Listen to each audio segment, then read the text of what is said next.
Bom dia, turminha! Tudo bem com vocês? Hoje nós temos mais uma aula de língua portuguesa.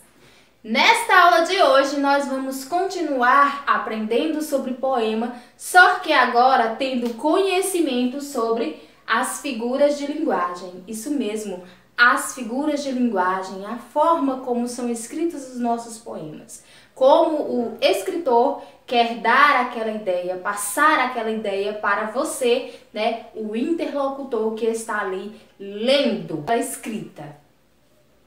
Como figura de linguagem nós temos comparação, metáfora, personificação ou prosopopeias, antítese, ironia. Nós vamos ter o conceito de cada uma delas e vamos abordar algumas frases para que a gente possa aí estar diferenciando cada uma. Vamos à nossa aula de hoje. Então vamos aos nossos conceitos. Figura de linguagem. Você já escutou essas palavras? Sabe o que significa? Não? Então deixa eu te dizer. Bom, a figura de linguagem é a forma que vai ser utilizada para dar expressividade ao seu texto, tá? Então você vai utilizar a figura de linguagem para dar um sentido, uma expressividade ao seu texto, tá? Vamos observar o que eu coloquei aqui para a gente poder estar compreendendo mais um pouco o conceito. Bom, figura de linguagem é um recurso que o escritor usa para dar mais expressividade a seu texto, explorando as possibilidades de sentido da palavra. Então, as figuras de linguagem serão o sentido da palavra, será a forma como as palavras serão apresentadas a você. E quando nós falamos em sentido de palavra, nós temos dois tipos. Nós temos o conotativo e nós temos o denotativo, tá? Quando nós falamos em conotativo, nós estamos falando de um sentido figurado, ou seja, as palavras com sentido conotativo não terão o real sentido delas, não terão o seu próprio sentido, serão palavras com figurações, quando você vai imaginar, quando você vai aí estar propiciando a ideia que aquela frase está passando ao seu interlocutor. Quando você fala em denotativo, você tem o sentido real das coisas. Aqui eu vou utilizar palavras que vão estar produzindo o sentido próprio da palavra. Eu não vou estar utilizando um sentido figurado, eu não vou estar utilizando aí um sentido não próprio daquela palavra. Sim, um sentido próprio. Uma dica bem fácil para saber o que é conotativo e denotativo. Lembrar que denotativo tem o D. E esse D vem de dicionário, tá? Dicionário. Como vem de dicionário, nós sabemos que é o significado real daquelas palavras. Um exemplo que eu coloquei aqui para vocês do conotativo e do denotativo. Por exemplo, ela é um doce de menina. Ela é sempre muito atenciosa. Então, esse doce está no sentido figurado, porque quando eu lembro de doce, eu lembro, né, de açúcar, algo agradável a se comer. Mas uma menina, né, neste sentido, está se referindo a ela ser atenciosa, carinhosa, gentil. Então, eu utilizo a palavra doce no meu sentido figurado para estar dando características, qualidade àquela menina.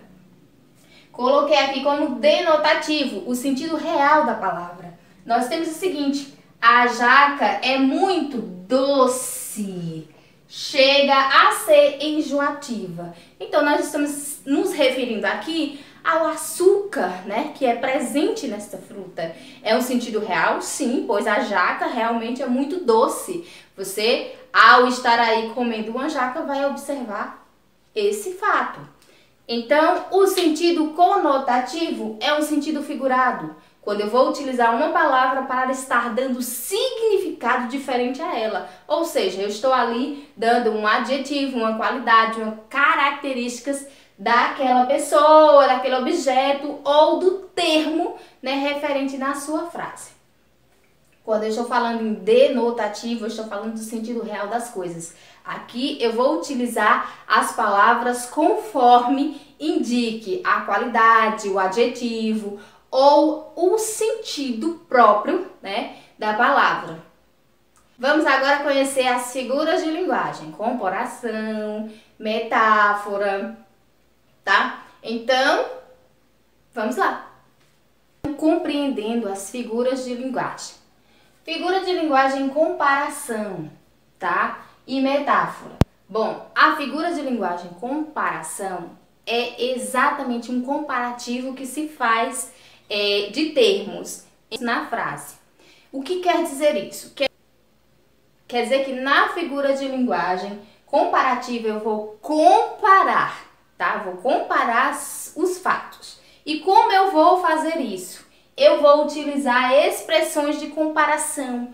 Eu vou estar usando expressões que passam a ideia direta de comparação.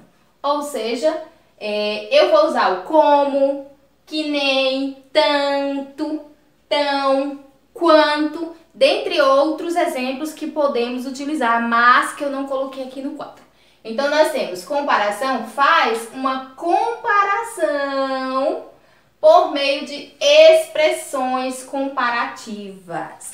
Eu vou usar palavras que vão me dar ideia na frase de comparação, tá? Como, por exemplo, você é boa que nem um anjo.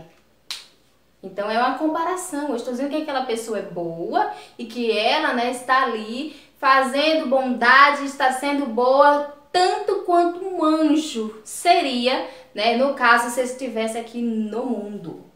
Depois eu coloquei Maria nada como um peixe. Esse como faz uma comparação de Maria com peixe. Maria não é um peixe, Maria é uma pessoa, mas eu faço a comparação sobre a forma como ela nada e digo que ela nada como um peixe.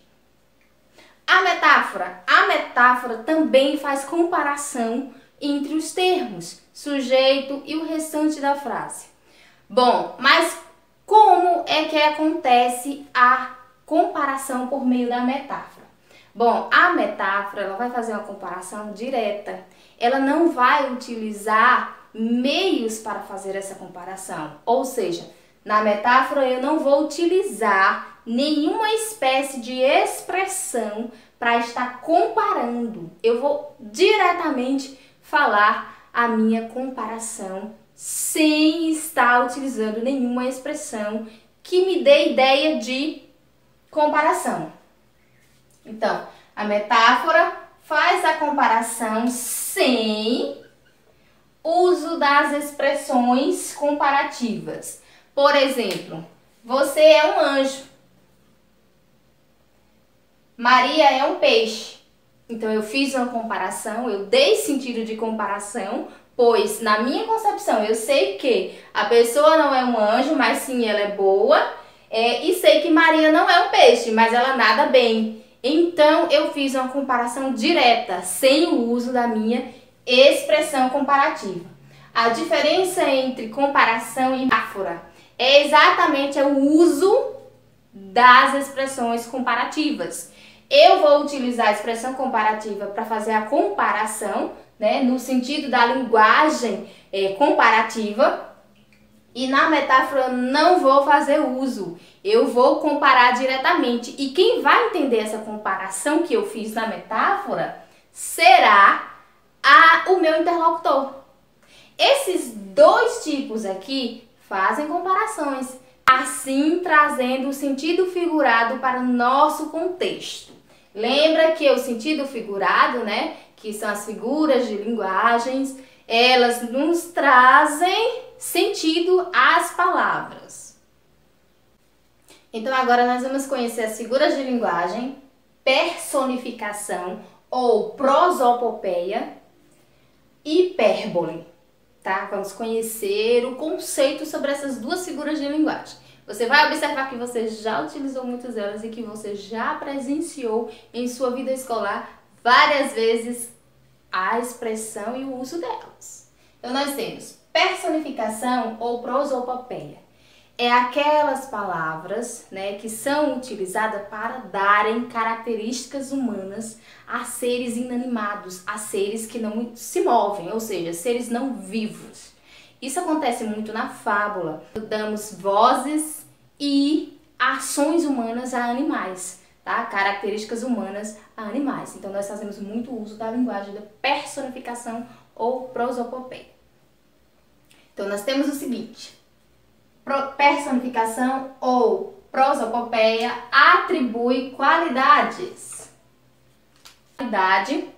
humanas ou animadas aos seres inanimados, ou seja, aos seres não vivos. Como, por exemplo, esta árvore foi testemunha, ela viu tudo. Testemunhar é o ato de falar, de contar um fato que aconteceu. Portanto, uma árvore jamais poderia fazer isso. Estamos utilizando aí uma personificação, dando à árvore voz, né, fala, sentido de fala, ou seja, estamos utilizando uma figura de linguagem. Ela viu tudo. Outra característica humana, para ver eu preciso ter olhos, e uma árvore não tem olhos, né, gente? A gente está aí utilizando a figura de linguagem para dar sentido de características humanas. Gostaria de saber o que essas paredes ouviram, tá? Ouvir, né? Ouvir. Ouvir é uma característica humana. A parede pode ouvir? Não. Então, nós estamos dando a ela características humanas, qualidades humanas, tá? Então, a personificação é a figura de linguagem que traz ao ser inanimado características humanas, tá? Sejam elas ações, pensamentos, atitudes, dentre outras funções que nós atribuímos à figura de linguagem personificação. Hipérbole. Hipérbole nós costumamos utilizar o tempo todo. Por quê? A hipérbole nada mais é do que a figura de linguagem que atribui exagero na fala. Você vai falar uma coisa de forma exagerada. Nada mais é do que a utilização da figura de linguagem hipérbole. Tá? Vamos utilizar a hipérbole para dar um exagero na fala, como por exemplo quando você vai na casa de um amigo e essa casa é um pouco distante. O que é que você diz? Fulano morava lá no fim do mundo, era muito longe. Você não sabe onde é o fim do mundo, você sabe? Não, então você está utilizando a hipérbole para fazer esse exagero, para dizer que aquela pessoa morava muito longe. Ou então quando a sua mãe te diz o seguinte: já pedi 1000 vezes, não faça isso de novo. Então esse 1000 vezes, quem é que pede alguma coisa 1000 vezes? No máximo a gente pede 3 vezes e diz aí 1000 vezes, né? Então você está fazendo uso da figura de linguagem hipérbole. Então, figura de linguagem hipérbole, uso de palavras que indicam exagero. Como, por exemplo, eu coloquei aqui. João morava no fim do mundo. Era muito longe. Já te pedi 1000 vezes. Não faça isso. Então, nós estamos aí fazendo uso da figura de linguagem hipérbole. Personificação atribui qualidades a seres inanimados, seres não vivos. Hipérbole te dá o sentido de exagero na fala. Você vai pronunciar uma palavra e vai estar aí exagerando nos fatos. Também utilizamos isso o tempo todo, né? Hipérbole, por exemplo, quando eu estou com fome, eu digo: eu estou morrendo de fome. Eu não estou morrendo, eu estou com muita fome, mas não estou morrendo. Fazendo uso da linguagem hipérbole. Ou então, estou morrendo de sede. Hipérbole. Estou morrendo de rir. Hipérbole. Então, é uma linguagem que a gente utiliza muito. Vamos agora, né, conhecer as figuras de linguagem antítese e ironia, tá? Então, essas figuras de linguagem são caracterizadas pelo uso de expressões contrárias. Quando nós falamos em figura de linguagem antítese, nós temos o uso de palavras que representam o oposto, tá? em um verso, uma estrofe, uma frase, parágrafo, tá? Dependendo aí da situação em que se apresenta essa figura de linguagem. Ela vai representar o oposto. Então, nós temos figura de linguagem, antítese, né? Temos o uso da palavra de sentidos opostos. Nós vamos utilizar palavras na mesma frase, na mesma estrofe, no mesmo verso, que dão sentido de contrário. Um é contrário ao outro. Pode acontecer no verso, na estrofe, na frase ou no parágrafo. Então, nós temos aqui uma figura de linguagem que representa sentido oposto na mesma sentença. Por exemplo, lembre-se, o bem e o mal estão dentro de nós. O bem e o mal caracterizam sentidos opostos. Bem, mal. Hoje brincamos de vivo morto com a professora. São palavras que são utilizadas para dar sentido contrário na mesma sentença, ou seja, na mesma frase, na mesma estrofe, no mesmo parágrafo, na mesma condição em que se apresenta ali para o seu interlocutor, né? Você que está lendo. Ironia. A ironia, ela faz uso de um termo para representar o contrário. Ela vai ironizar, fazer com que aquela frase passe para o interlocutor o sentido real, ou seja, vai fazer com que o seu interlocutor tenha compreensão, tá? Então, nós temos ironia. Faz uso de um termo para expressar o contrário, tá? Como, por exemplo, meus parabéns, você conseguiu reprovar em todas as matérias. Então, como é que você recebe parabéns por ter ido mal em todas as matérias? Isso é uma ironia, né? Uma frase que foi utilizada para que você compreenda que não foi legal ter sido reprovado em todas as matérias. Mas olha a expressão que você utiliza. Meus parabéns, você conseguiu ser reprovado em todas as matérias. E esse parabéns aqui é uma expressão, é um termo que foi utilizado para fazer ironia com a pessoa. Segunda frase, Maria é muito inteligente. Sabe de qual a tabuada de 1?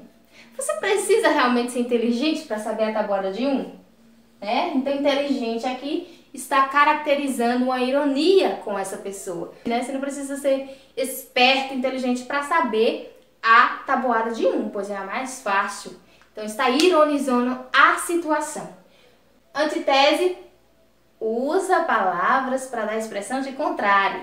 Ironia, ironiza a situação com termos que significam o contrário, ou seja, que dão ao meu interlocutor o sentido de contrário.